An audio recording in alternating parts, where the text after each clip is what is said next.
By the time I was in college, I was already taking pictures for newspapers in Boston, and that's what I thought I wanted to do, was to be a photojournalist, or ideally with National Geographic magazine. And instead I kind of sublimated that interest into doing travel articles and travel photography, going to Africa and Asia and South America.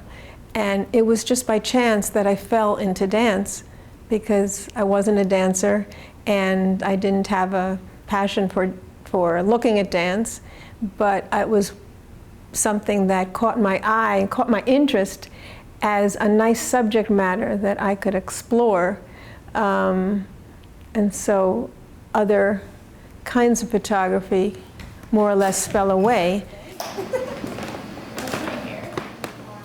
I had the blue one, but that was very... After I started photographing dance for the Village Voice and the New York Times and other places, I got frustrated. I didn't want to take a document of a moment that happened on the stage that the audience could see. My allegiance has always been to photography, not the subject matter. So I wanted to make a merger of the two art forms. Dance is an art form and photography is an art form as well. So how do I put them together? So I decided to take the dancers out of the theater, invite them to a studio, and experiment with a time base, experiment with their movement, having them repeat things, catching moments that you really can't see with your eye, and they only exist as a photograph. Okay, so she should land there more? You want me forward more? So I don't really like to give a dancer instructions, but when they're doing what they're doing, I then kind of get involved, with how they're doing it. Mainly their expressions and their gestures and their movements. And I always bring them over to collaborate, because I feel if I over-direct someone, I'm going to get a catalog of pictures that are all the same, and it's just having different dancers. But I like to work with dancers who bring their own unusual sensibility and talent, and then I have a wide range of different pictures. So I don't want them to give me what they think I want, and I don't want to tell them, because I want what comes from them. This way, Lois? No, you're going this way. Dancers often didn't recognize the moments I shot from their dance, because they're looking at crescendo moments, and I was taking transitional moments.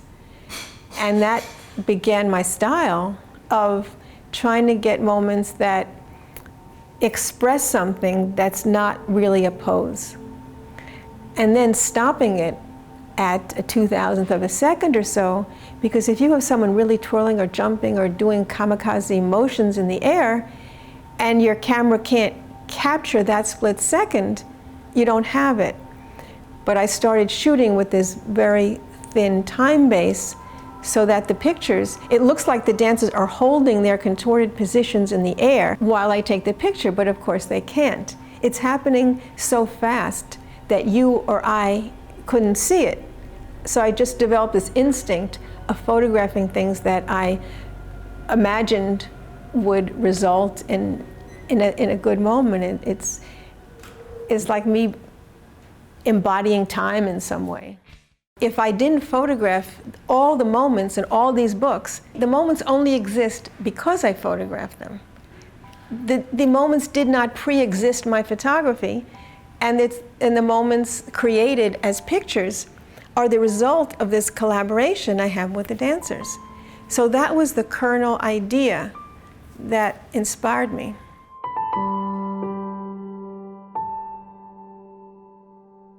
I think it was never anything I was conscious of, my interest in Renaissance art or Baroque art, but I think the imagery I ended up creating, I thought, hey, this would look good on a Baroque church ceiling.